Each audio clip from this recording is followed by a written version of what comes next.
A graça e a paz, queridos. Nós estamos aqui para trazer a lição de número 5, a missão da Igreja de Cristo. Nesse trimestre, primeiro trimestre do ano, nós estamos estudando nessas lições maravilhosas sobre o corpo de Cristo, que se trata da Igreja, origem, natureza, vocação da Igreja no mundo. Então, hoje é a missão da igreja. Fica conosco aí até o final, vai ser bênção para a sua vida. E também, se você não é inscrito no nosso canal, está conosco aí, aproveita aí, se inscreve, deixa o seu like, tá? Deixa seu comentário, da onde você é, continua aí nos ajudando a continuar a divulgar a palavra do Senhor, ok? Então, missão da igreja de Cristo na terra. A leitura está em Marcos, capítulo 16, 14 a 20, e Atos, capítulo 2, versos 42 a 47. Nós sabemos que a igreja do Senhor Jesus, ela tem duas finalidades principais na terra. A sua missão, primeiramente, é pregar o evangelho a toda criatura. Em segundo lugar, é ensinar, discipular aqueles que aceitaram a Jesus. Dentre das várias missões que a igreja tem, as duas principais são essas. Tá? Então, a número 1, pregação e instrução. Bem, proclamando as boas novas. A igreja do Senhor Jesus, ela está fundamentada no seu Criador, no seu fundador, O próprio Jesus disse, sobre esta pedra eu edificarei a minha igreja. Então, a igreja está edificada sobre Jesus. O apóstolo Paulo escreveu que ninguém pode colocar nenhum outro fundamento além daquele que já foi colocado, o Senhor Jesus. Então, é isso aí que a gente precisa entender. O fundamento da igreja, porque a igreja foi fundada por Jesus. Ok? Então, Jesus, essa missão, ela é exercida pela pregação do evangelho. Se a igreja não pregar o evangelho, ela não tem sentido ela estar na terra. Entendeu? Ela está na terra porque ela tem uma finalidade. Senão Jesus salvava e levava. Nós estamos salvos e permanecemos aqui porque a finalidade da igreja é pregar o evangelho a toda criatura. E quem crê e for batizado será salvo. Então, lá em Coríntios, 1 Coríntios 1, 21, está escrito que aprove a Deus salvar o crente pela loucura da pregação. A pregação do evangelho é loucura para os que se perdem, mas para nós que somos salvos é poder de Deus. Lá em Romanos está escrito que o evangelho é poder de Deus para salvação de todo aquele que crê. Então, quem crê no evangelho é quem ouve. Para se crer tem que ouvir, Então, a salvação é pela fé. Quem crê, Então, o evangelho é poder de Deus para a salvação de todo aquele que crê. Quem não crê, já era.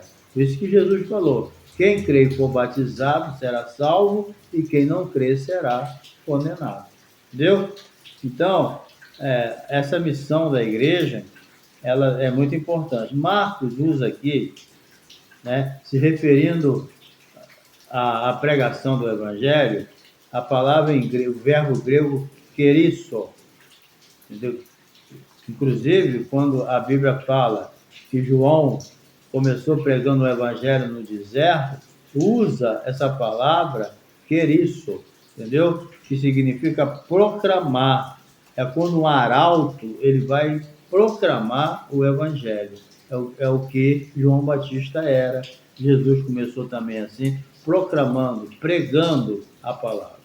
certo? Então, Jesus Cristo começou assim também. Você pode ir lá ler em Mateus 4:17, ok? E Marcos também, Mateus 3:1 e Mateus 4:17. Número 2 aqui, o objeto da pregação, né? O objeto da pregação, no grego aqui, na grande comissão, é evangelizo, né? É uma palavra que se refere com muita frequência, ok? Esse verbo ocorre 54 vezes no Novo Testamento e o seu sentido é trazer as boas novas.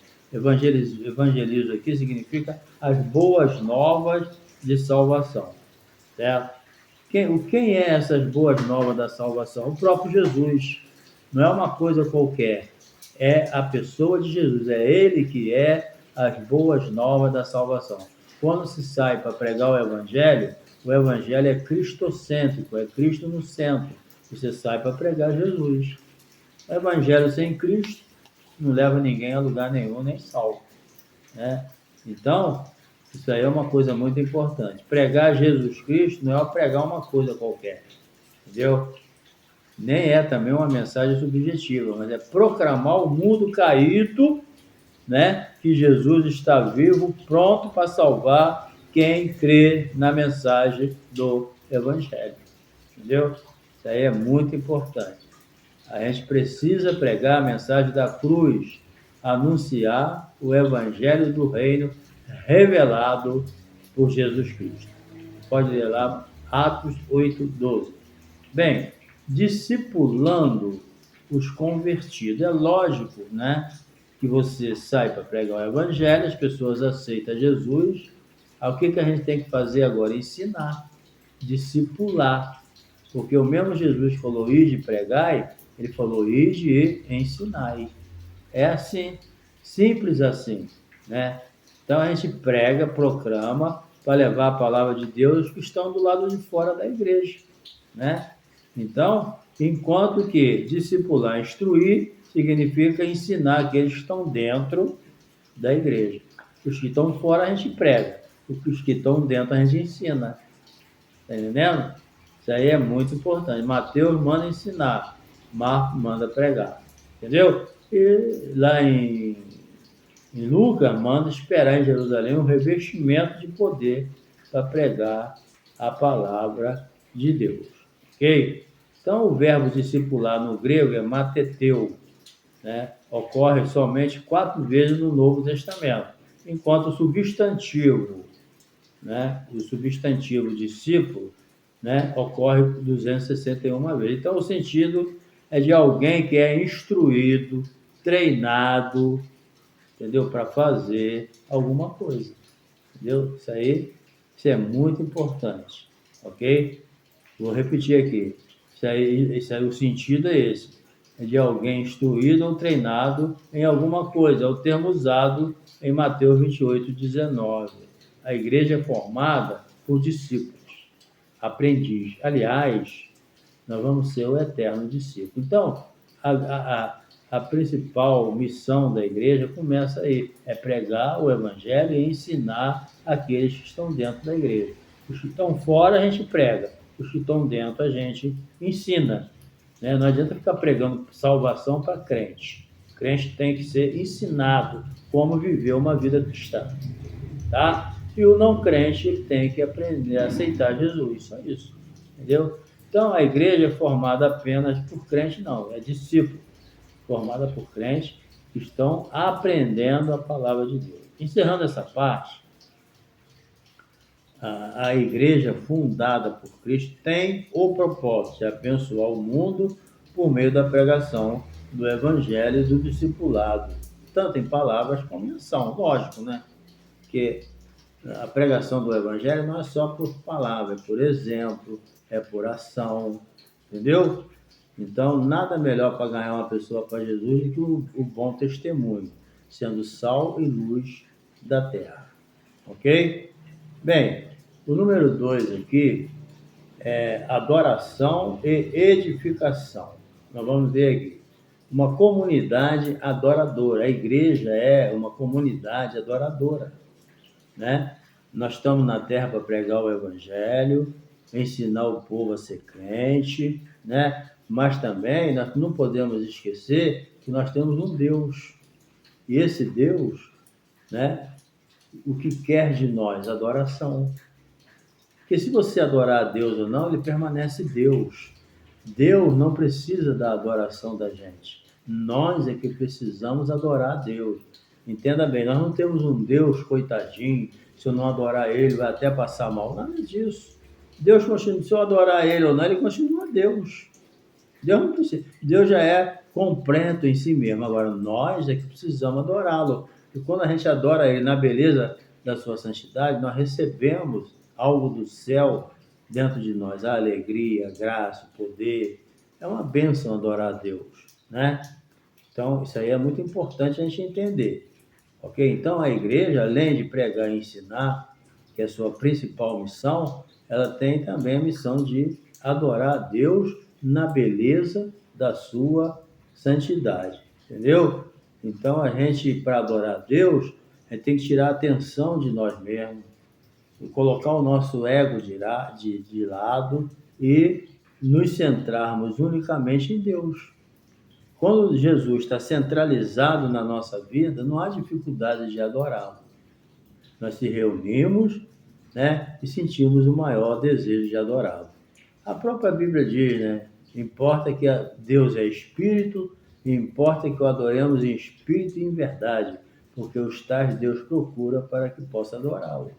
Entendeu? Então a gente precisa adorar. E a adoração também, gente, não é só serviço.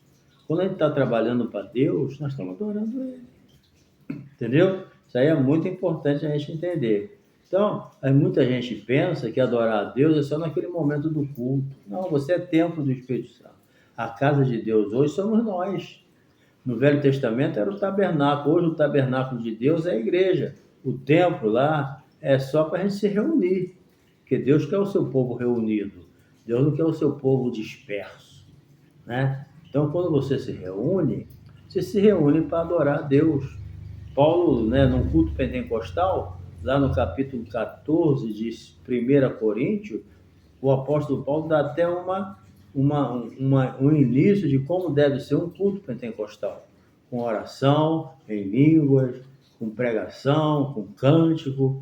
Ele ali explica como deve ser, mas tudo com decência e ordem. Mas adorar a Deus é serviço também, tá? Você está prestando um serviço a Deus. Essa palavra adorar significa latreia, traduzido como adorar, ok? Então o apóstolo aqui, ele roga que nós devemos apresentar o nosso corpo em sacrifício vivo, santo e agradável, e fazer o nosso culto racional. Por que é racional? Porque a gente tem consciência. Os animais, quando eles eram separados para o sacrifício no Velho Testamento, eles não eram racional, eles não tinham raciocínio de nada, né? Mas nós não, nós quando participamos do culto, temos a consciência de quem estamos adorando. Então o nosso culto é racional, é direcional, é a Deus. Então a gente tem que ter essa consciência que nós não estamos ali aleatoriamente, né? Não, nós estamos ali, né, com a decisão de adorar a Deus. É um trabalho, é um culto, é uma prestação de culto racional, direcional, dirigida à pessoa de Deus, mas com consciência do que estamos sabendo, o que estamos fazendo. Isso é importante, tá? A gente precisa entender isso. Então, a palavra culto também traduz como latreia. É o sentido, é um serviço prestado a Deus de forma consciente e integral. É isso que é importante a gente saber. Número 2 aqui, comunidade edificadora. Então, a igreja é uma comunidade proclamadora, adoradora, edificadora. Então, a palavra grega oikodomé, traduzida como edificar, é usada no seu sentido literal de construir um edifício. E, metaforicamente, é um sentido de crescimento espiritual. Então, a gente precisa entender o seguinte, que uma das coisas que todo crente precisa é ser edificado, certo?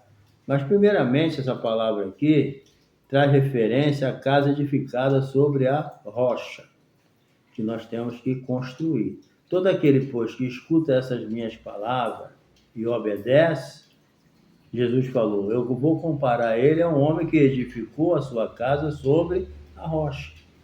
Você tem noção do que é edificar uma casa sobre a rocha?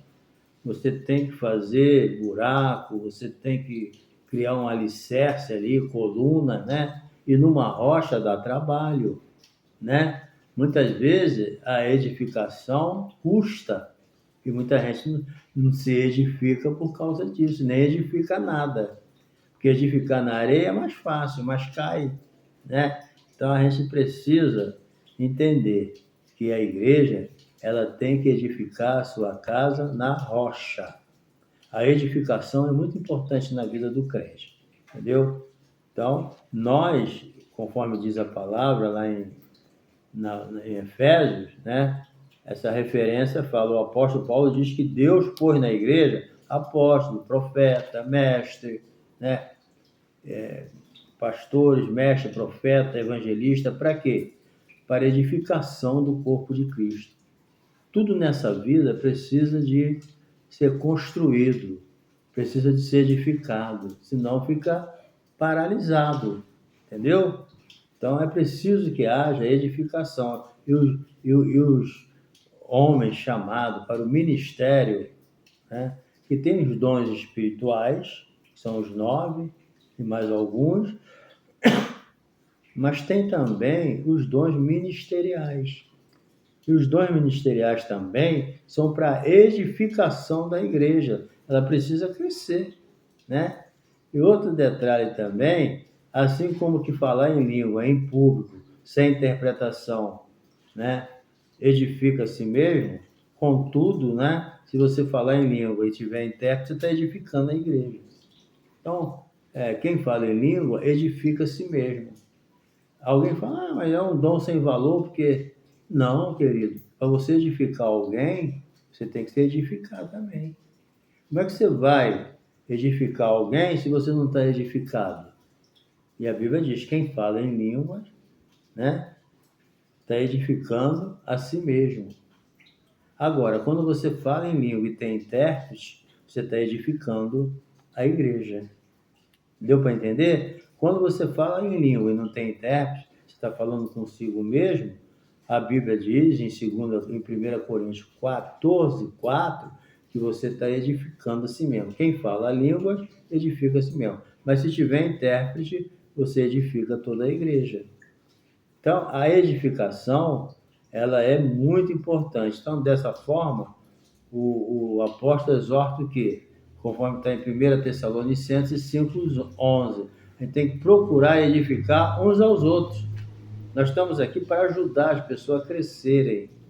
É isso que é importante. A gente precisa ter esse entendimento. A edificação, ela é uma coisa importantíssima. Você ser edificado, crescer, né? É como você olha um lugar assim, um terreno, não tem nada. Aí passa um tempo, você passa lá, tem um edifício lá, tem algo construído. Então, edificar é a gente construir algo novo na nossa vida e permitir também que Deus faça isso. Entendeu? Porque, na verdade, quem edifica todas as coisas é Deus. Nós somos só cooperadores de Deus. Está entendendo? E a gente precisa muito ser edificado para poder edificar as outras pessoas. Entendeu? Por isso que a Bíblia diz que a gente tem que entender que a gente tem que apresentar o nosso corpo em sacrifício vivo, santo e agradável ao Senhor. E o nosso culto é racional. É uma coisa consciente, a gente sabe o que está fazendo. Encerrando essa parte, a genuína adoração e edificação mútua é fruto de uma vida de devoção e serviço a Deus em contínuo crescimento. Ok?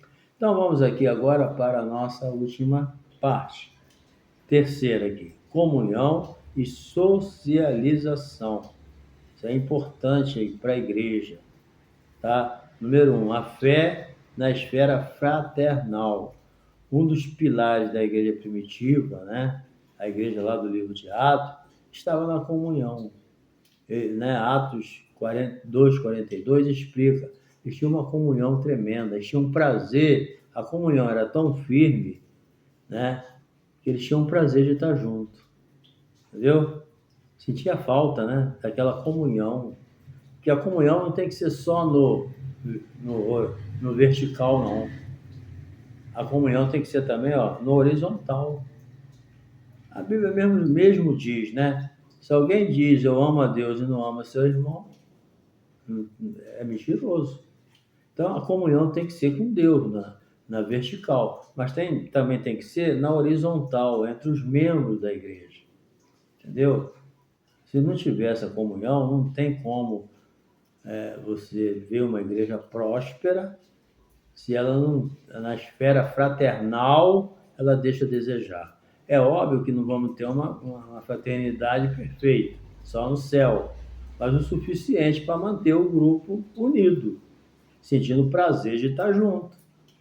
Porque se não sentir prazer se numa igreja local não há prazer dos irmãos estar junto, é complicado, né? Como é que essa igreja vai crescer? Né? Como é que Deus vai ser glorificado? Como é que as pessoas vão aceitar Jesus? Não tem como, entendeu?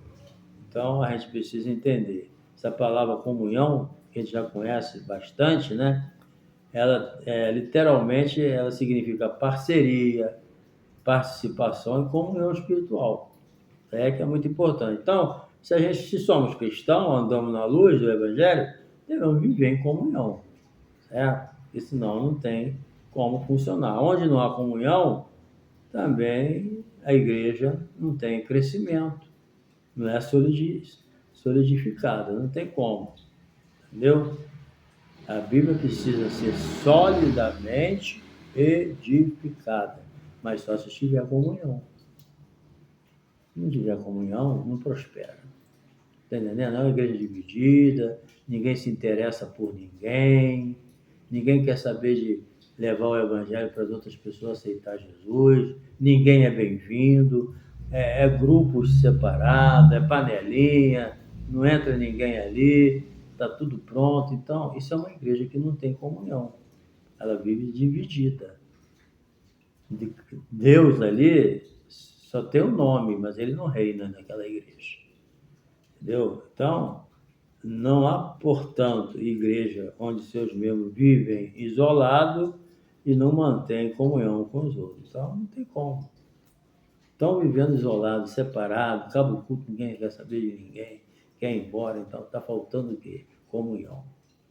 Tá? Bem, a unidade e fraternidade. Bem, a igreja do Novo Testamento se expressa por meio de unidade e fraternidade. Porque para ter fraternidade tem que ter unidade. Na unidade vem a fraternidade. Entendeu? Então, isso aí significa o quê? Parceria, participação, comunhão espiritual. É preciso, né? Jesus orou pela união fraterna. Jesus falou, as pessoas vão saber que vocês são meus discípulos quando vocês se amarem uns aos outros. À medida que vocês se amam, eles vão saber que vocês são meus discípulos. Uma das formas de descobrir é isso. É o amor que mostra. Talvez você pense assim, bem, para saber se eu sou de Jesus é só pregar bonito, falar bonito, orar, é um montão de coisas, né, que a gente tem que fazer, cantar. Aí eles vão saber que eu sou crente. Não. Jesus falou, é o amor que vocês vão ter um pelos outros que vai identificar vocês como meus discípulos. Então eu posso cantar bonito, pregar bonito, falar bonito, fazer tudo bonito, mas se eu não tiver amor, não serve para nada. Lê lá o capítulo 13 de 1 Coríntios que você vai entender o que eu estou dizendo aqui. Sem amor, perdeu tempo. Né? Porque sem amor não tem comunhão.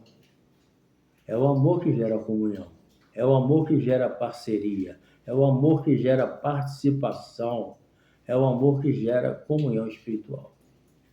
Entendeu? A fé cresce na esfera social também.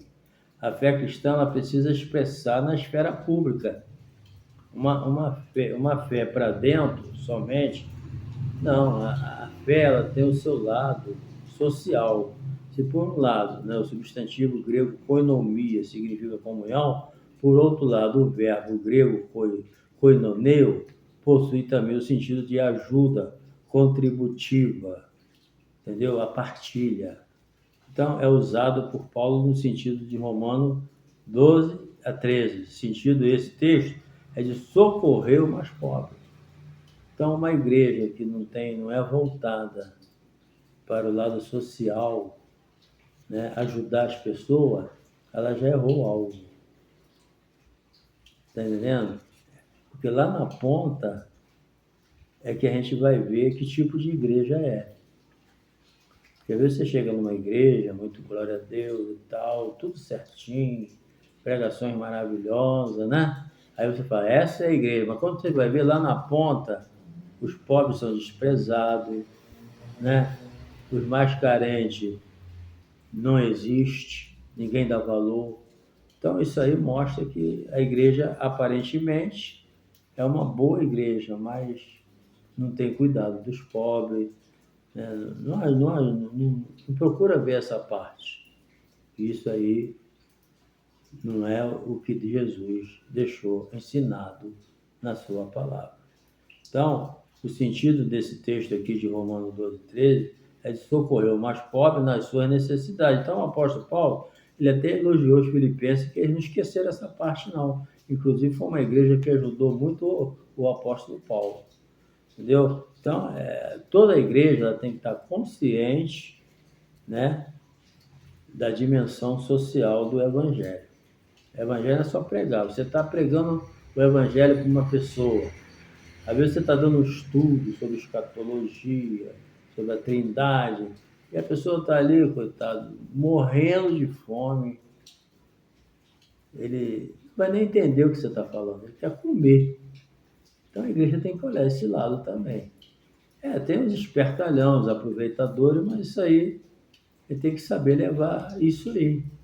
Tem que entender que no meio de toda essa problemática, tem realmente os necessitados que precisa de ajuda. Ele sabe que Jesus salva, cura, mas ele está querendo comer. Alguém com fome, criança com fome, eu vou ficar só palavra, palavra, palavra. O cara está com frio, palavra não vai esquentar ele, vai esquentar o espírito, mas o corpo precisa. Então, o ser humano ele tem espírito, alma e corpo. Então, ele precisa de alimento para a alma, para o espírito, mas precisa de alimento para o corpo também. Então, a igreja, o cuidado dela com o ser humano é tríplice.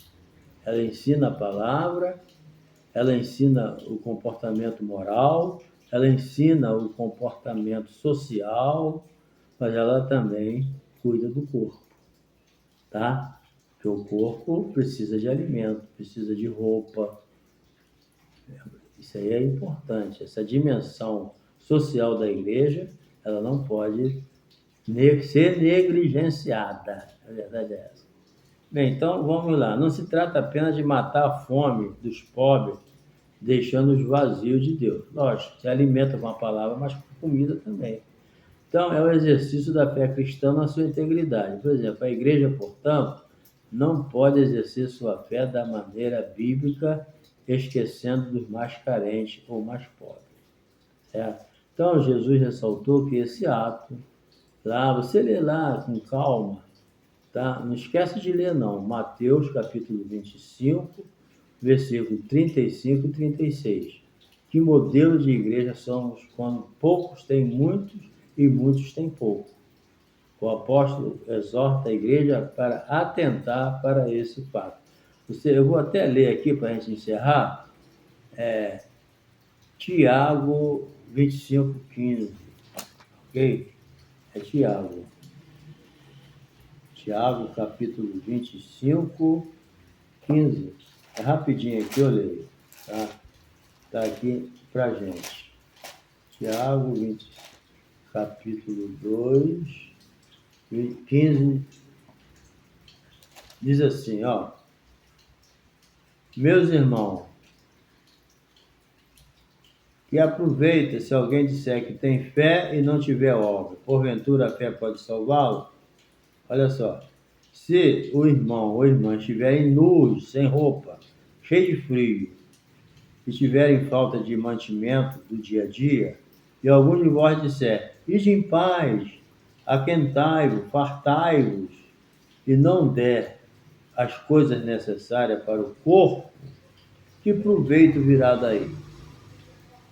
Ah, vai em paz, se esquenta para lá. Não tem proveito nenhum, entendeu? Então, isso aí é um detalhe que a gente tem que estar ligado, ok? Espírito, alma e corpo. O corpo precisa também ser cuidado. Encerrando essa parte, e finalmente, o amor manifesto em ações é evidenciado na comunhão entre os irmãos e contribuição social da Igreja como expressão de fé na esfera pública. Amém? Então, querido, lembre-se de que a parte social ela não pode ficar escondida, ok? Então, essa é a lição de hoje que nós encerramos e vamos para a próxima em nome de Jesus, tá bom? Um abraço, um beijo no coração, se inscreva no nosso canal, nos ajuda aí a continuar divulgando a palavra de Deus, deixe o seu like, deixe o seu comentário, assiste nossos anúncios e nós entregamos tudo na mão de Deus. Estamos juntos, um beijo no coração.